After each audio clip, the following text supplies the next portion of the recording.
We go to the second half of our Monday bonus podcast, and as promised, it's time to talk NFL draft more specifically.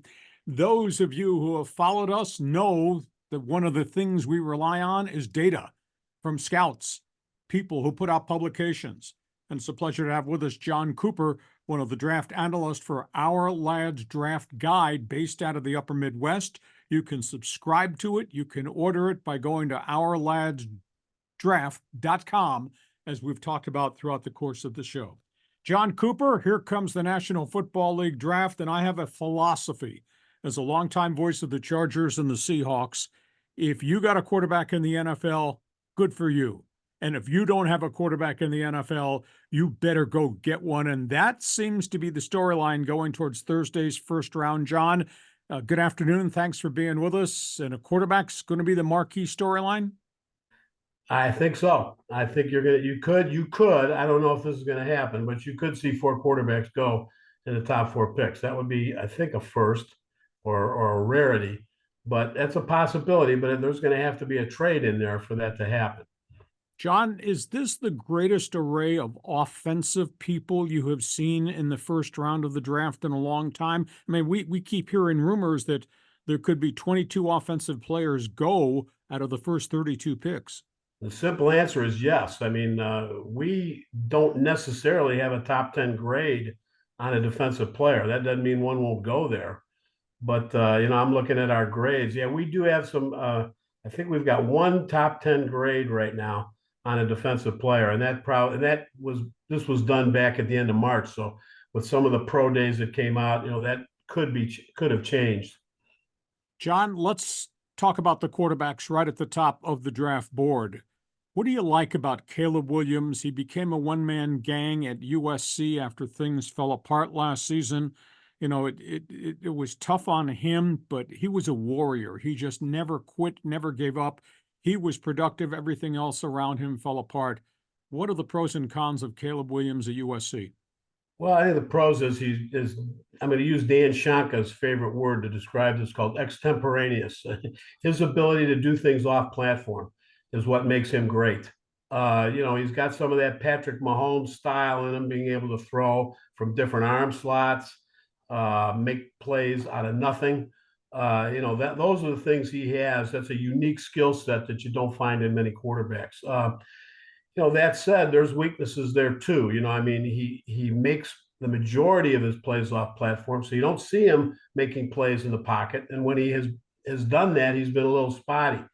He throws the ball into coverage. He would prefer to take a chance than to take an outlet, for example, to throw a check down. And I think that's a skill that quarterbacks have to learn. They have to learn to take what the defense gives them. And so far, we haven't seen that in Caleb Williams. We've seen, like, the Notre Dame game is a classic example. A lot of forces, granted, a lot of pressure on him. Offensive line didn't play the best, but there's some things that he's going to have to be coached into.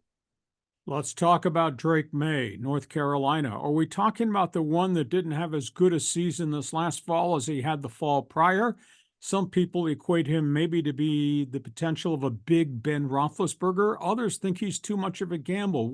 How does Ourlads Draft Guide read Drake May? Well, we graded him a little lower. We still have a top 10 grade on him, but barely. But again, quarterbacks are always going to be pushed up a little higher. He's got some mechanical issues, we think, rotating his lower body. He's not consistent throwing the ball outside the numbers. Big, strong kid, big, strong arm, throws the deep ball. He'd probably win the long throw contest. So he's got a lot of talent, but there's going to have to be some coaching to take place with him as well. Jaden Daniels, we saw him start at Arizona State, be a one-man gang, went to LSU. The numbers he put up under Brian Kelly were phenomenal. I don't know how to read him because maybe I'm biased, because what I saw out here, I was not all that impressed. And he was a one-man show because there didn't seem to be a lot around him. How do you rank him? Well, we look at him. We rank him as our number one quarterback right now. And looking at him, going back to the ASU days, Dan's out in Arizona now, so he's seen him, there. And he was kind of Caleb Williams-like, in terms of some of the things he did. But he went from a conference that's not known for defense to the SEC, and he excelled. He excelled under Brian Kelly. All the quarterback metrics that you want to look at, he was the top guy last year in college football. Now, is he a one-year wonder? I don't think so. I mean, I think I think he's a little more advanced than some of these other guys. He drops the ball in the bucket, in terms of almost Aaron Rodgers, like his ball placement on deep balls. He can throw guys open in tight man cover. He can take off and run. He's got great speed. He can make the plays off platform, but he also plays in the pocket. And we think he's the safest of the quarterback picks. So there's holes there too. Velocity is a question on some balls, but we've been analyzing these guys and ad nauseum, and we've had some quarterback coaches that have taken a look for us too. And we've concluded that they all have holes, but he's the number one guy. And just one caveat too, as an old NFL general manager once told me, Coop, you never know what you're going to get in a quarterback until you get them in your building and start working with them. And that's why we've had so many first round busts. So as high as we are on Daniels and some of these other guys, who knows? Let's wait and see what happens. The Michigan man, J.J. McCarthy. There's no doubt that he competes. There's no doubt that he's got an edge to his game. But there is also the reality he was surrounded by phenomenal Michigan men. Now, Jim Harbaugh continues to extol the virtues of his former quarterback, and maybe that's influenced a bunch of people. Is he a complete quarterback? How do you take what you've seen in limited structure, because he was surrounded by so many great people, and equate that to being able to do the job at the NFL level? Well, I'm in the Chicagoland area, and we're very aware of him. He's from the Chicagoland area, so we've seen him play in high school. And, he's a guy that is not prone to making mistakes. He was driving a Cadillac in Michigan, in terms of the offense and the players that he had around him, whether it was the offensive line, the running backs, the receivers. He had a really good team to play with, and he did not have to carry that team. He averaged 22 throws a game, and the offense was relatively limited in the passing game. But one of the keys there is he didn't make mistakes. He showed a long arm, and when he did have to make a play with his feet, he could do it. So there's some unknowns there as far as, is he going to be able to be the guy that can make it happen in the fourth quarter when your team's trailing? Does he have that makeup? And we kind of think he does. And like I said, there's still some unknowns, but we really like his talent. The one weakness is, he doesn't throw. He throws on one plane very often. So layering the ball, is something he'll have to work on. But they'll all have things to work on. The NFL is, those defensive backs are so quick. The multiple coverages are more multiple. And so there's going to be a learning curve with him as with all the guys. But we like him. Jon Cooper, Ourlads Draft Guide, one of their lead analysts, is with us. Our NFL Draft Preview, our Monday bonus podcast, continues here in San Diego. Jon, of course, is with us from the upper Midwest. Jon, let's go to the wide receiver core. These guys look spectacular. I mean, there are gamers, and whether that's Marvin Harrison, who you saw a lot, or obviously it's neighbors down at LSU, or the next wave, the kids out of Texas. How do you rank the receivers? Well, we really like Marvin Harrison Jr. He's a guy that he's a playmaker. He's got great size, speed. I mean, he's kind of a do-it-all player. He's got a catch radius. So he can go up and get the ball. He can take it away from defensive backs. I mean, we're very, very high on him. And at one point, we thought he was the number one player in this draft, and we may still. But receivers don't go number one very often. But we think he'll be the first receiver taken. Malik Neighbors is just a hair behind him, and he may be the best before it's over. Speed, route running ability. Let's be honest. I mean, I'm so high on Jaden Daniels, but let's take a look at a couple of receivers that he had, him and Thomas. Neighbors is a blue chip receiver, and he also had a great offensive line to play with too. So, but he helped make Neighbors what he is too. So he worked both ways. But we really like Malik Neighbors. After that, like most people, Roma Dunze from Washington, big kid, 6'2", runs well. He's got a good catch radius too. He can go get the ball. And those three, we think, are top 10 picks. It will be very surprised if any one of those guys is not in the top 10. Of course, after that, you've still got a good core of receivers. Brian Thomas, we mentioned, from LSU. You've got Worthy. from Texas. You got Lad McConkey from Georgia. This is a group of receivers that you can go on and on and on, in terms of the number of guys that are solid players, in this draft. I mean, you could see 6 probably in the first round, and then there's going to be a good cadre of guys that you'll be able to see, as time goes on. You don't draft tight ends real high. Brock Bowers might be the exception to the rule. Top 5 or inside top 10? You talk about maybe guys that are falling a little bit. And again, I don't know. Falling is a relative thing because it's all based on who's saying what. I think he's a top 10 pick. He may not be the 5th pick in the draft. I remember way back when we had a debate within our Ourlads group back in February when Jim Harbaugh got the job with the Chargers. Would that be a guy he'd want? He likes tight ends, going all the way back to when he was at San Diego U. So would that be a player that, he might draft, so we think he could be a top 5. The Chicago Bears, the rumor is that, Bears floating around and they might consider taking Bowers at number 9. I don't think so, but he's definitely top 10 talent. Great inside receiver. He blocks on the move pretty well too. So a little undersized for your inline blocking tight end, but boy, is he a good receiver. Jon Cooper, Ourlads Draft Guide, with us, our Monday bonus podcast, NFL Draft Preview. Jon, us old school guys, we like offensive linemen, and this is a load of offensive tackles. Obviously, Joe Alt, Notre Dame, the big tackle, Penn State, the big tackle, Oregon State. Rank them for us. Well, our current rankings have Alt as the number 1 guy, followed closely by Olu Fashanu, then Latham from Alabama, Fontenot from Washington, who's very versatile. He could play guard and be a very, very good guard. Talise Fuagua from Oregon State, big kid, 324 pounds. A little bit raw, but tremendous player. And if you can keep him on the field, Amarius Mims from Georgia, he's had some injury issues, is right up there. And then Tyler Guyton from Oklahoma. We could see, in fact, we did a mock draft. We had 8 tackles going the first round. That would be a first. I don't know if that's going to happen, but in the mock draft we did back in March, that's how many guys we had. Question about running backs. Outside of Jonathan Brooks, this is kind of a weird draft. Is it because the running back has been de-emphasized in the league, or is it just the fact that we don't have a bunch of studs? And Brooks is coming off his own surgery issue too, and yet he's going to be viewed as a number 1 pick somewhere on that board on Thursday. What's happened to the running back position, or is it just a weird year?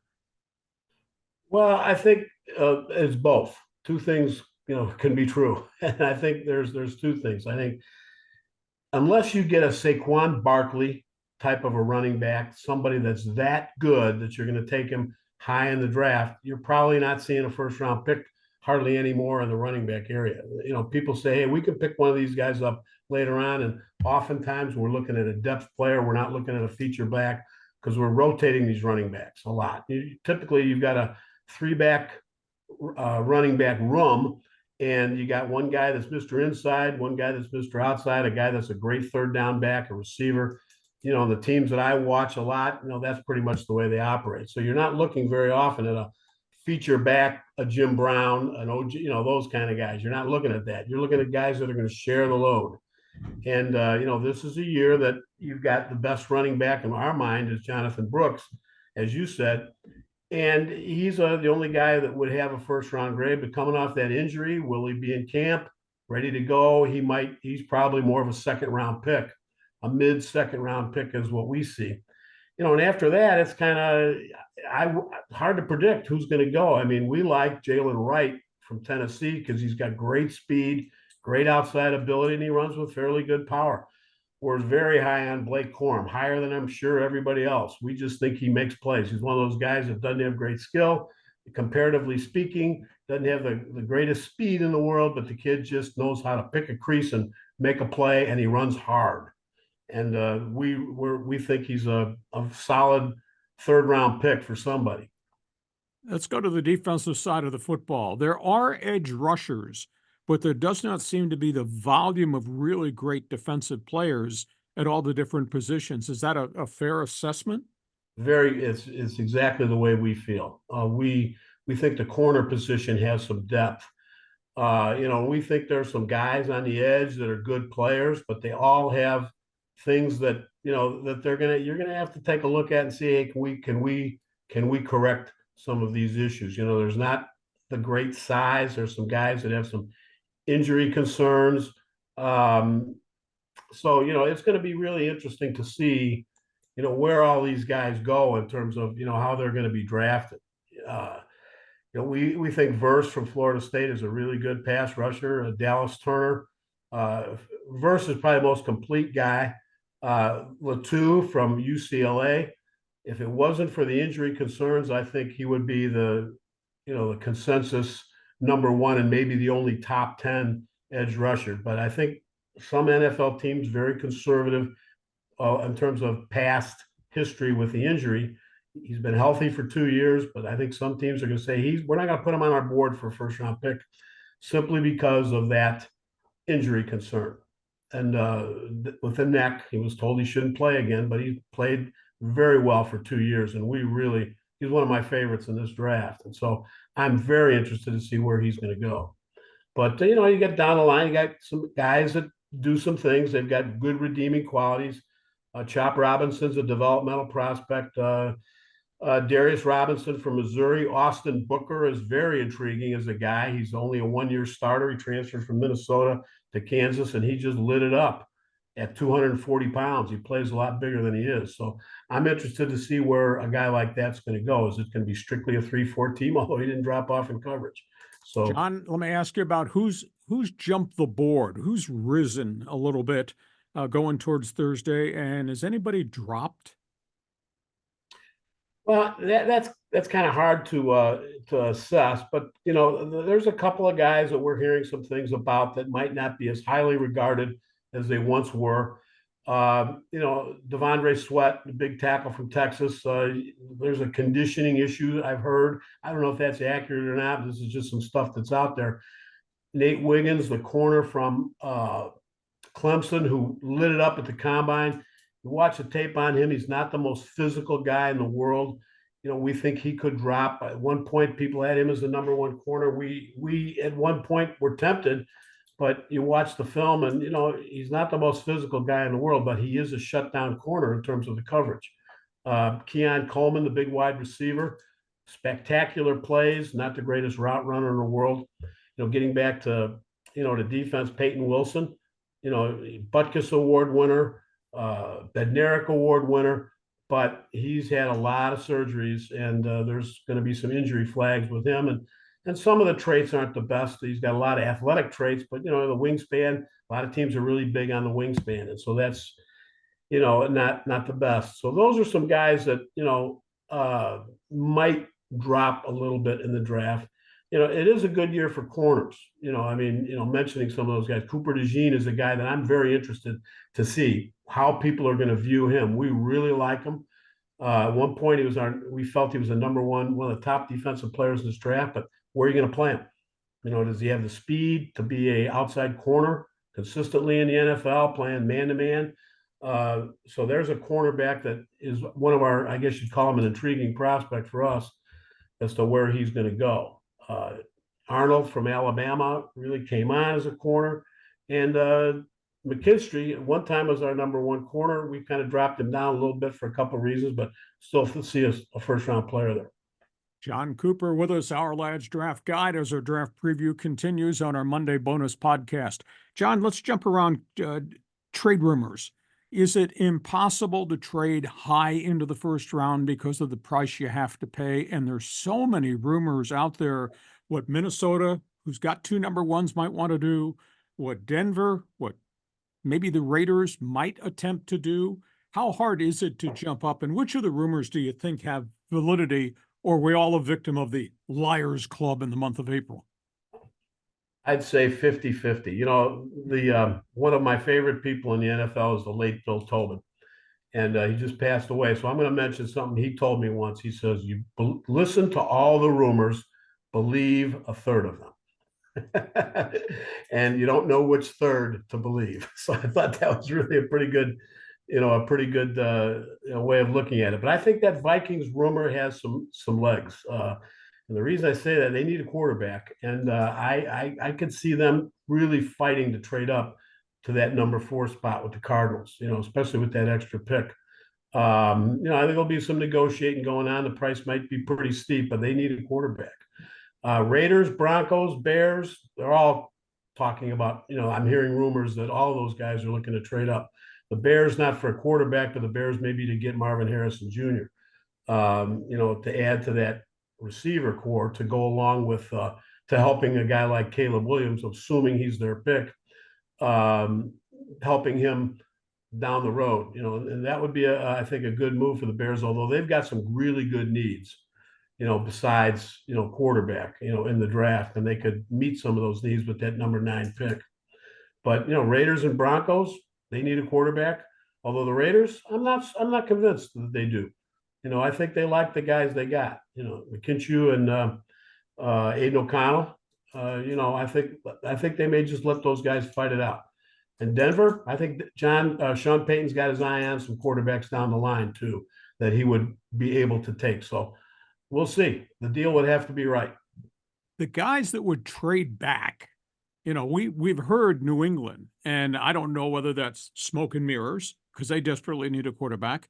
But boy, if you trade out of number 3, you could probably get a bonanza of picks, late first round picks, second round, third round. Obviously, Arizona needs receivers, but they could drop down a few slots and probably still get a really good receiver. Right. The Chargers out here are the most unique one because they're going to get a gem at number 5, but if they trade back, they could get multiple picks and still get really good football players. So the philosophy of what New England might be thinking, what Arizona will probably do, and what the Chargers might or might not do. Quick thought? For sure.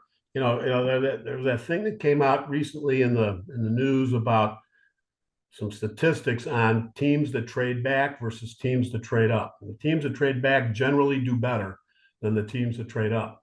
So I think trading back for somebody like Jim Harbaugh would be a great idea, especially with the needs that they have. I think Minnesota is the one to look at, in terms of, where they might be able to, get a guy that they want. But again, the Raiders possibility, Broncos possibly, or maybe somebody that wants one of those really good receivers, in the first round, trading up into that spot with the Chargers, or with the Patriots. You're going to have to give the Patriots a boatload to get him to trade out of number 3. But stranger things have happened. Is there a new breed of general manager that's calling the shots in the NFL now? I call them Ivy League guys, analytical guys like Major League Baseball has been infested by.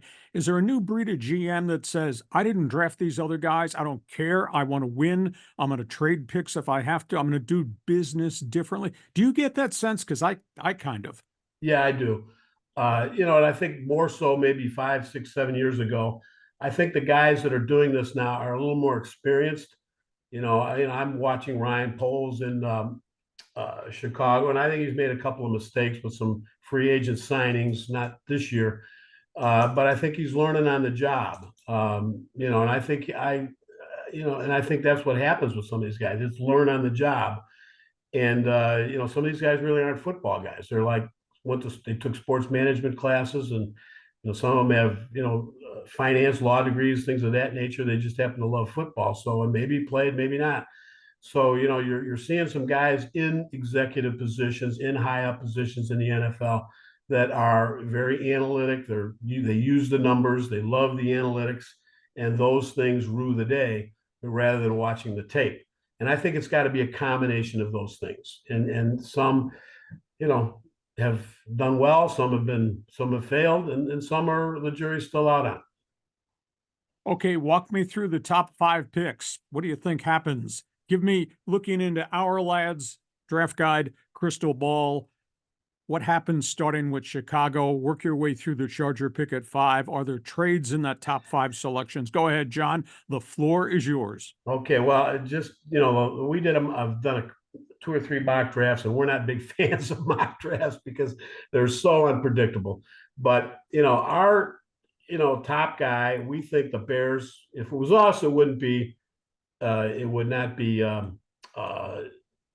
Caleb Williams, but we think the Bears are going to take Caleb Williams. You know, there's a lot of smoke that Washington is not going to take Jaden Daniels anymore when it looked like it was a lock they were going to take him. But, you know, we still think that's the best player for them.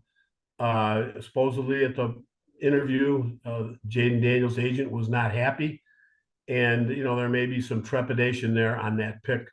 If it's not Jaden Daniels, I think it would be Drake May. Then after that, I think the Patriots take whoever's left, Drake May or Jaden Daniels. Then it gets interesting, you know, in that top three. You know, if the Cardinals don't trade, I think they'll take Marvin Harrison Jr. They can't get what they want. But I could see Minnesota to make sure they get the quarterback, J.J. McCarthy. If indeed that's who they want, I could see Minnesota trading more likely into that spot. The Chargers, I'm thinking one of those two offensive tackles they might be interested in, but Brock Bowers wouldn't surprise me, and one of those receivers like Malik Neighbors wouldn't surprise me either. In terms of when you start with number 6, you got the Giants, who may have buyer's remorse because of the injuries and the contract they gave to Daniel Jones. And then, you know, when you go to 7 and 8, et cetera, is there anything unique that we should be looking for picks 6 through 10? I think the Giants would probably take one of those three receivers, quite frankly, to help, you know, their quarterback.